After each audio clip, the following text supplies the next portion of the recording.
Right. So my name's Barry Turner, and I'm the presenter this morning. I'm aiming to give you enough um,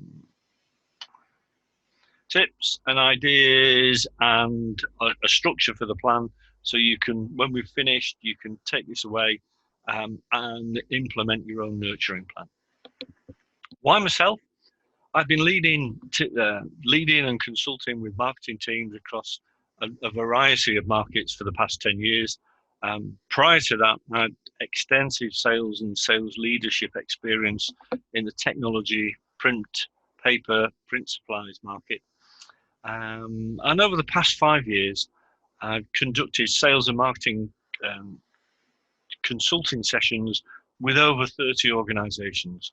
Many of those were here in South Wales with the Welsh Government business development programmes. So let's look at the challenge. So in the speech marks, I've put down a list of comments that I've had relayed back to me from my clients over the course of the last 4 or 5 weeks.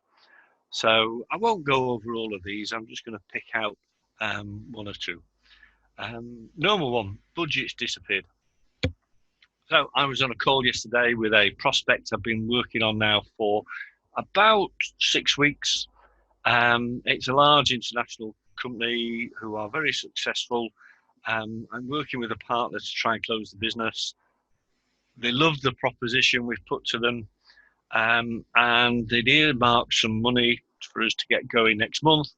And then the conversation was, we've got to try and find a different budget pot. So that's a common story that I'm sure many of us are hearing at the moment. Customer needs a discount. Many buyers are for organisations will be coming back to you and saying, we can go ahead. Can you shave some money off? Our customers are pushing us. So again, that's a common story.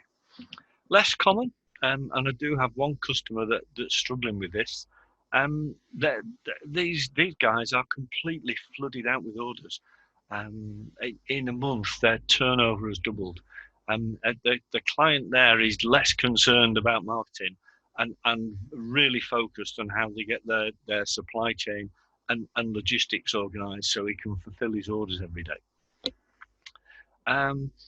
Another common one is a couple of common ones. One is can we delay or delay payment?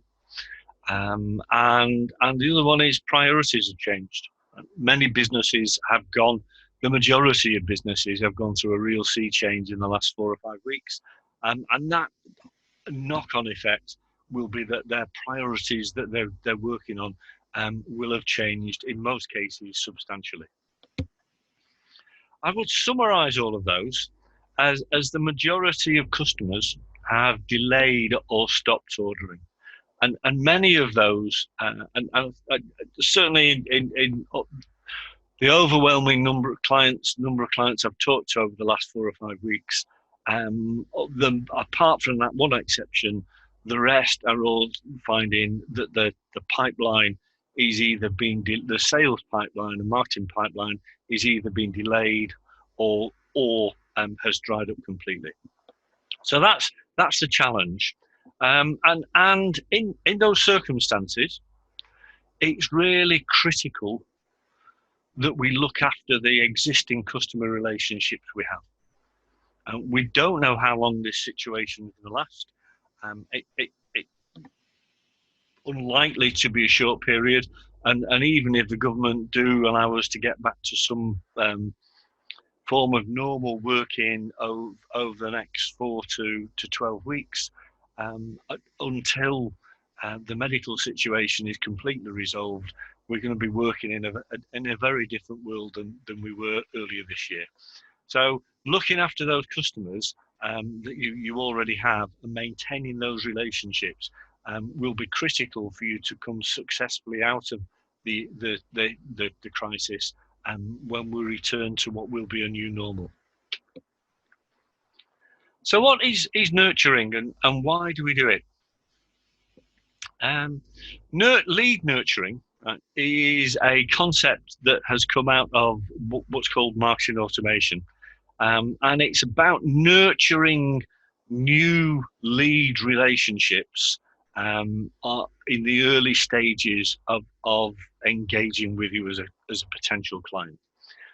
It's generally used as a process in digital marketing, and it's based on the stats on the right hand side. So on average, 50% of the leads in any system are not yet ready to buy. And you know, there's lots of examples of that. Myself and my wife replaced a quite old car earlier this year. So our 14-year-old Renault Clio, we felt we needed refreshing. So we spent a couple of months looking at the market. Right? And now, early in that process, I was just researching. So I was a lead for the local car salespeople, but I was not yet ready to buy. Almost 80% of new leads never become sales. I mean, that's something many of us experience. And that's people who are interested or perhaps move on and buy from a competitor, or perhaps their interest never leads to them taking any activity. Companies that excel at lead nurturing, and this is where for me it gets really interesting, generate 50% more sales-ready leads at a 33% lower cost. And that stats come from Marketo. Marketo are one of the leading providers of marketing automation software. And I'll talk more about Marketo in a couple of minutes' time. And then finally, nurtured leads make 47% larger purchases than non-nurtured leads. So if you nurture those leads really well, they tend to end up making bigger buys from you than they would do. So the nurturing process is normally based on those new leads that are coming onto your website, onto your social media, and using automated marketing to feed them with information to build that trust and relationship with them. And I'm going to take that concept of nurturing and apply it in a different way that's more relevant to the current circumstances. So classic nurturing makes use of marketing automation to build trust with potential clients. And these, Marketo, HubSpot, Keep, and Salesforce, Pardo, are all marketing automation engines. Now, I'm acutely aware that most of you on this call will be running very small businesses. I mean, my business is me. So I'm, a one-man business, and I provide consultancy to a number of clients. Marketo and Salesforce Pardo are products that are aimed at the sort of enterprise and larger businesses, and come with that type of price tag. However, Keep, which used to be known as Infusionsoft, and HubSpot are both priced for the small and medium-sized business. And certainly Keep, I had one client here in South Wales who used Keep very successfully, and they were a 7-man business. Right? It's priced to enable you to do that, and gives you a bundle of functionality. HubSpot make elements of their service available free of charge, and gives you an enterprise level capability for actually quite a low cost. So HubSpot is certainly worth looking at. So what does nurturing do? So on the left hand side of the slide,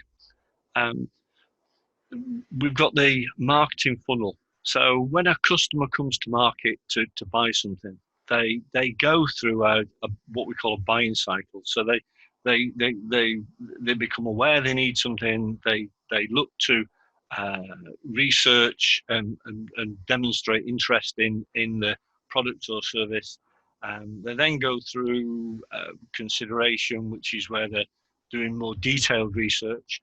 The purchase process is when they've decided, yes, we're going ahead, we've got some budget, and start to make the hard decision of, do we buy from A or do we buy from B? So in the case of my example with a car, do we get another Renault or do we go with a Hyundai? In the end, we went with a Hyundai. That's the purchase stage. And then the final piece on the buying cycle is retention.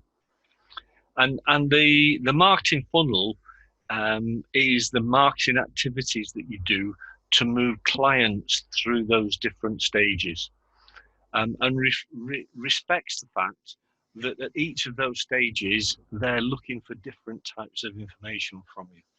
So in classic nurturing, which is the sort of the green arrow on the left, you're generally focused on the awareness, interest, and consideration stages. This is when the client isn't yet ready to buy, may be ready to buy next month, it might be next year. You don't really know. And classic nurturing is all about maintaining contact, keeping your brand in front of them, and providing them with information that they will find useful. In today's time, where we've got this major fragmentation of the market and major stress of the market, my suggestion to you is that we apply those principles to our existing customers. So those clients we've got who will buy from us on a regular basis and are in the retention stage, so you're working with them to retain them and make sure they keep coming back to you. Apply those nurturing principles to that list of customers that you have, so that when we come out of this process over the next 2, 3, 4, 6 months or whatever it may be, you've got a positive relationship left in place.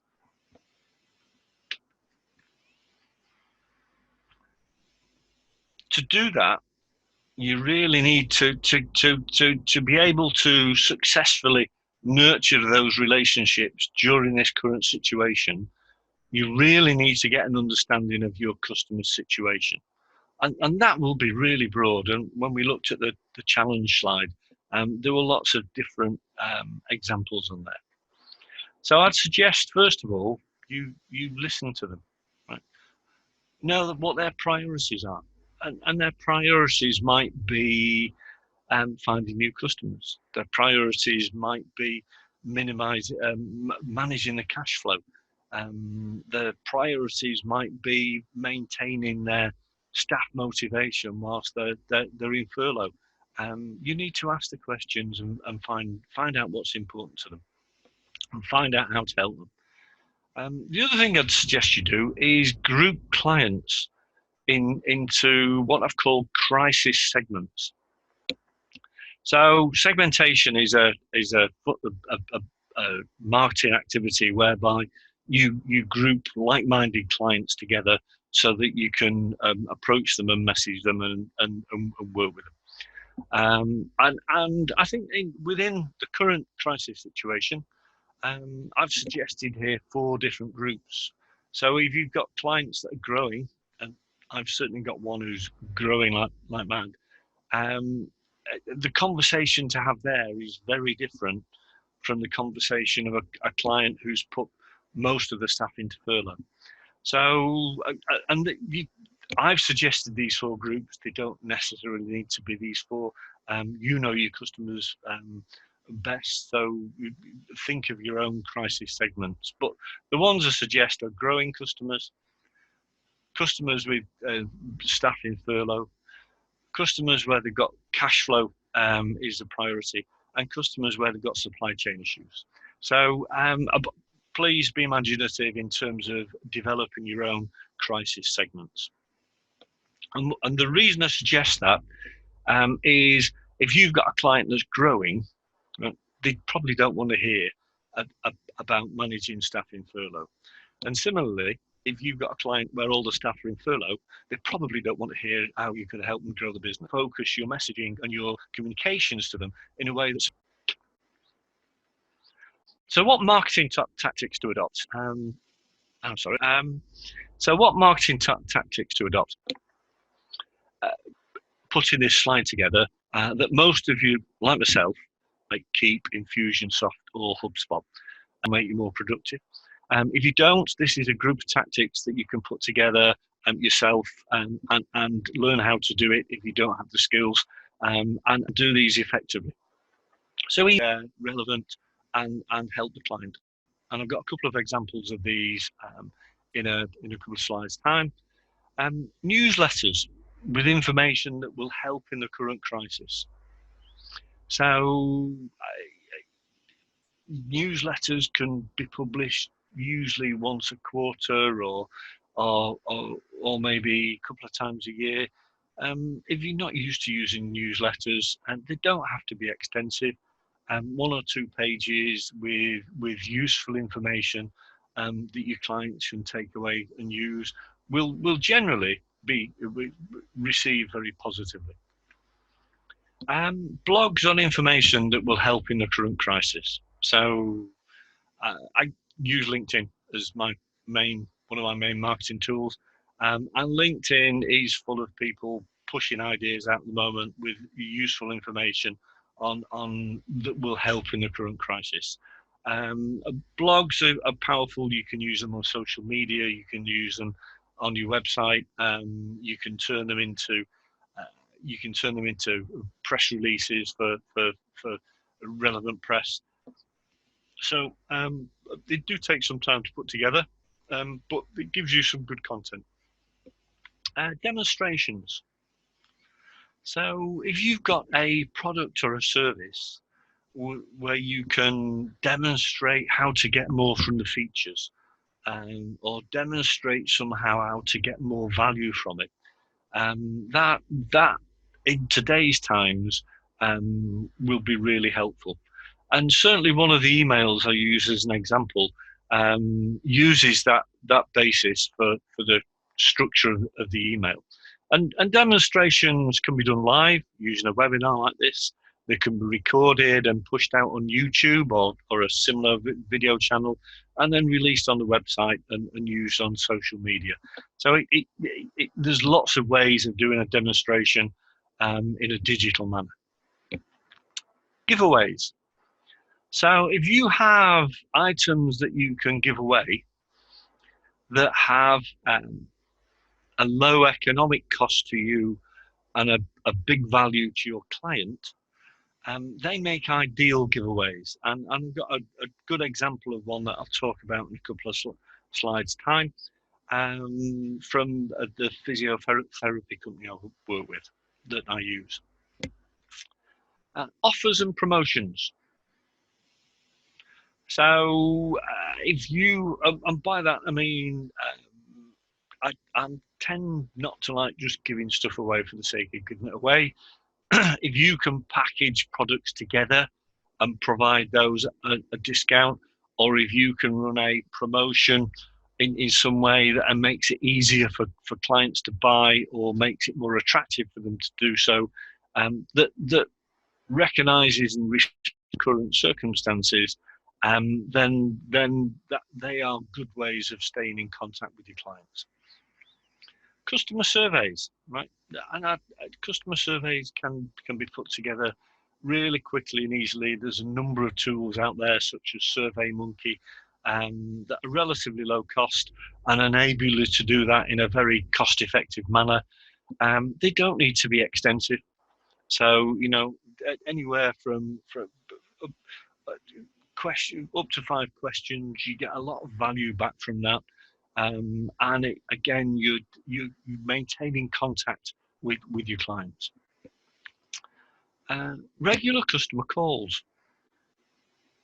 So I get my domain and email and Microsoft software from GoDaddy, and they are fantastic at actually staying in touch. I mean, as I said earlier, my business is me.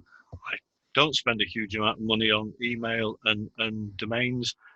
It's a website. I mean, it's a few £100 a year, but they ring me every quarter, right?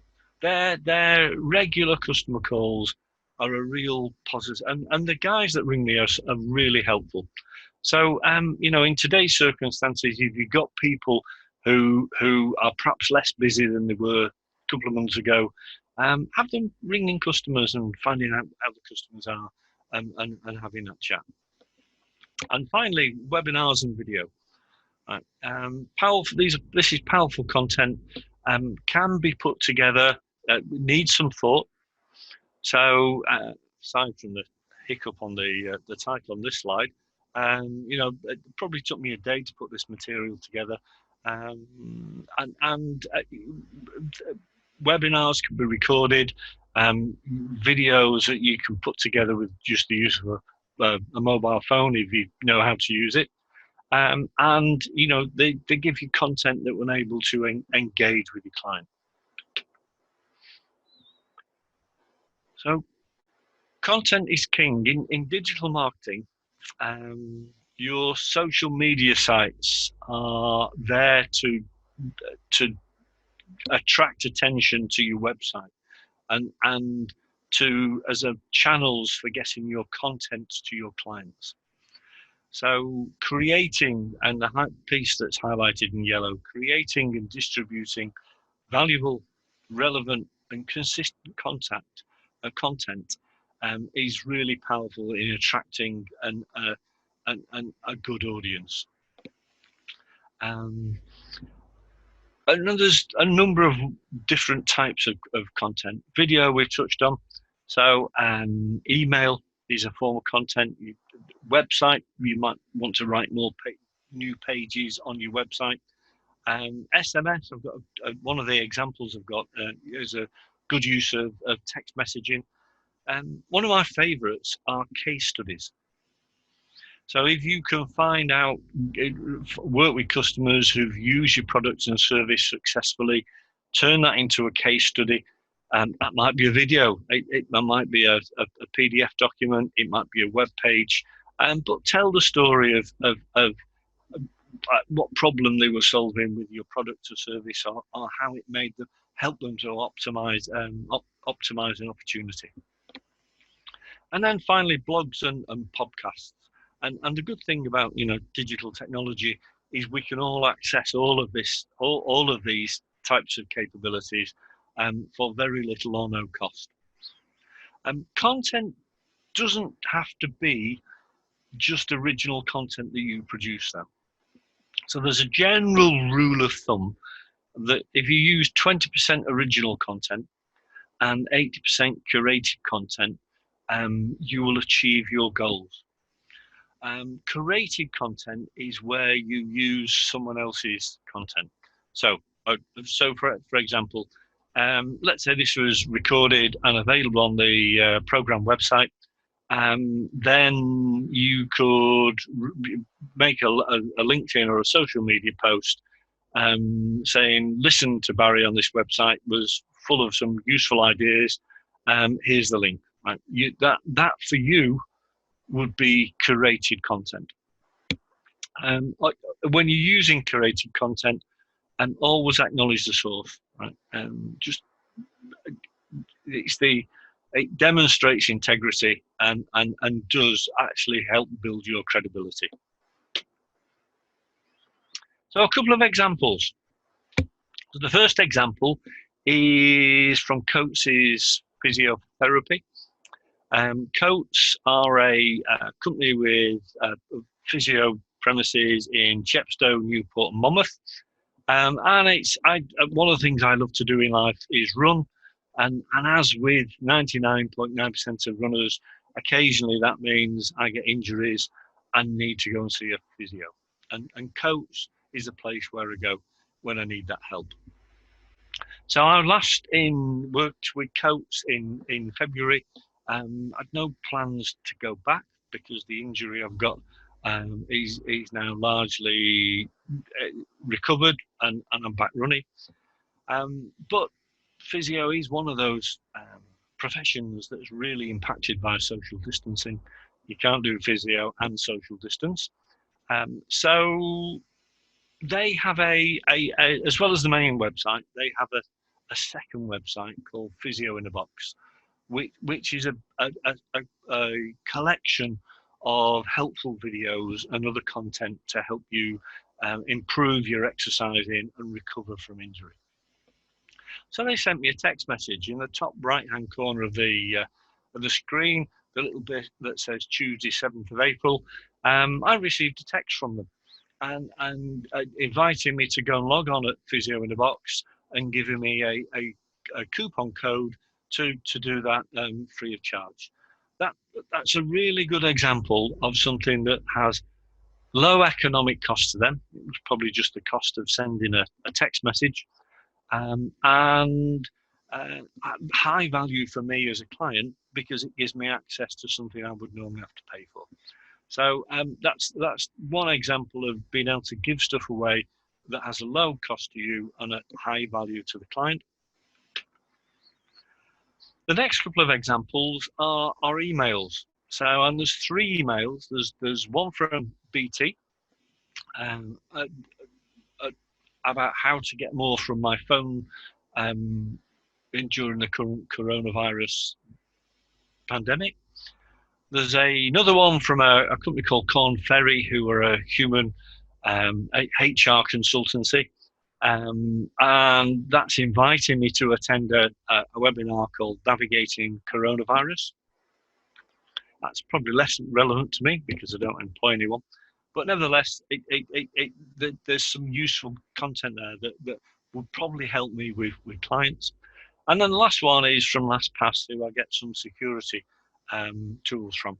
And again, the common thing about all of those is all 3 are offering helpful tips and advice to make me more productive and safe at home during the coronavirus pandemic. So it's a good use of recognizing the fact that we're in this situation, providing helpful tips to the client, and I mean doing that, keeping your brand at the forefront of the thinking and extending the relationship. So what budget do I need to spend? And it's very much how long is a piece of string. So I'm acutely aware that most of you on this program will have,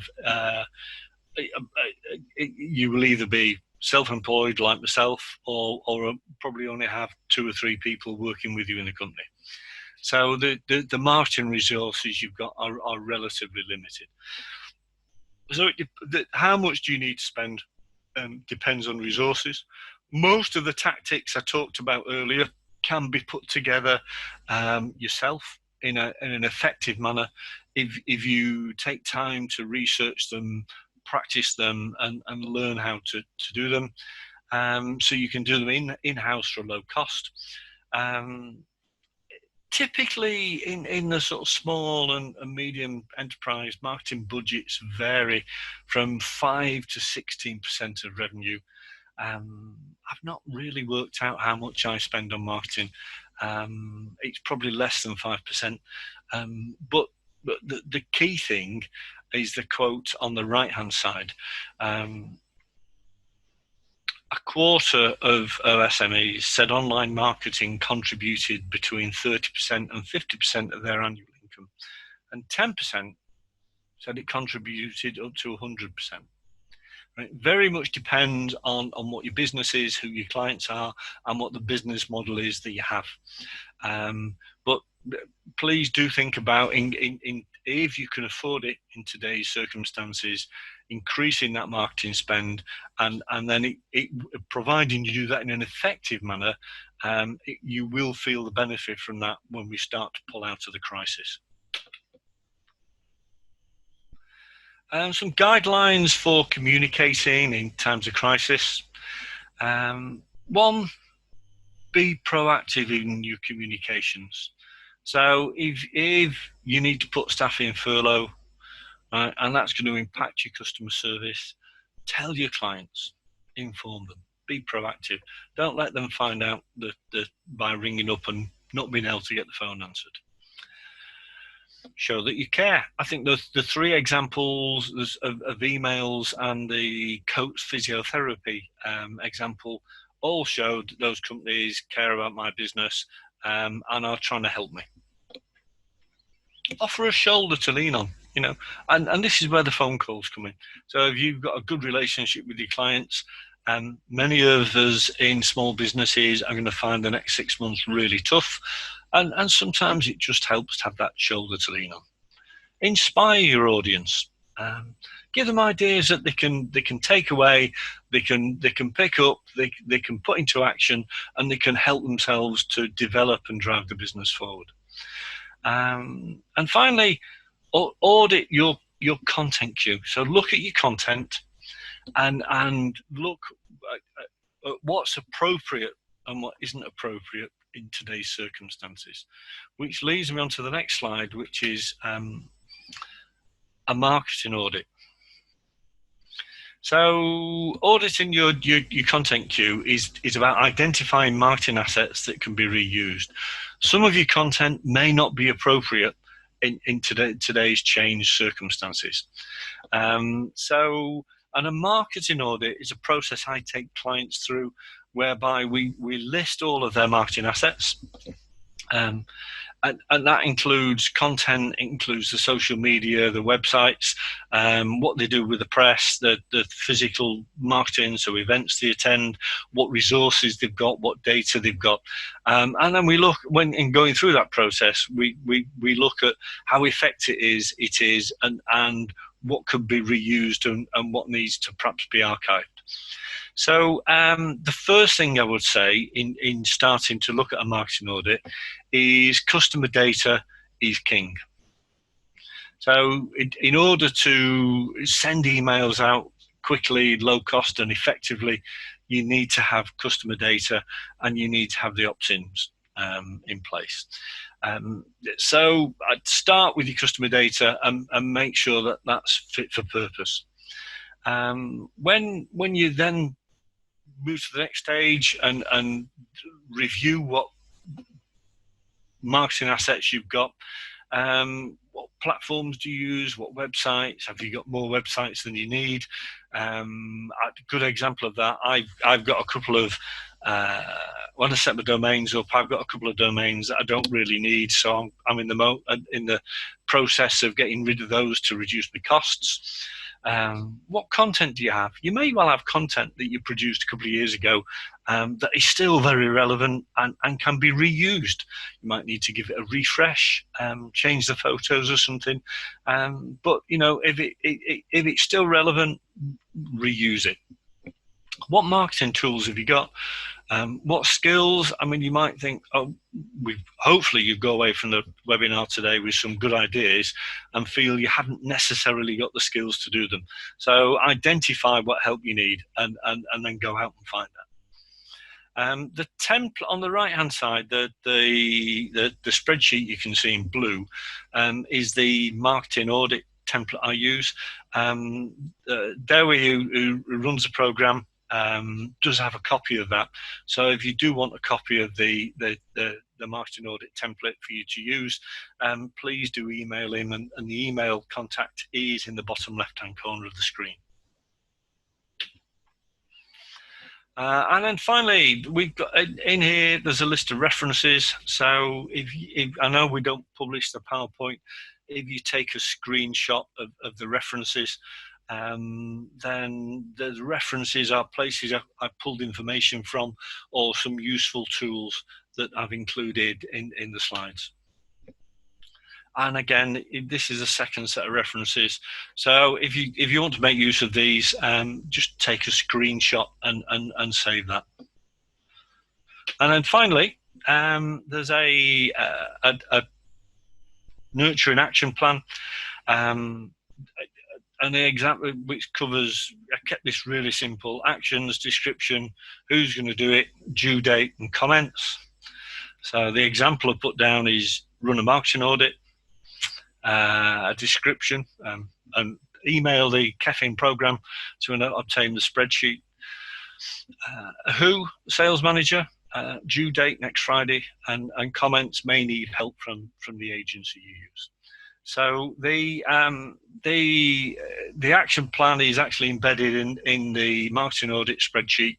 So if you do contact Dewi for the spreadsheet, then you'll get a copy of the action plan as well.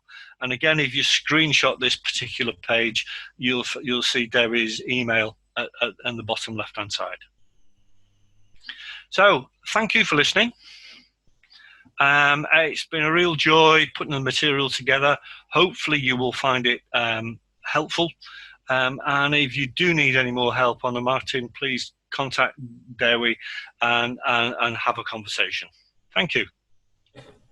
Thank you very much, Barry.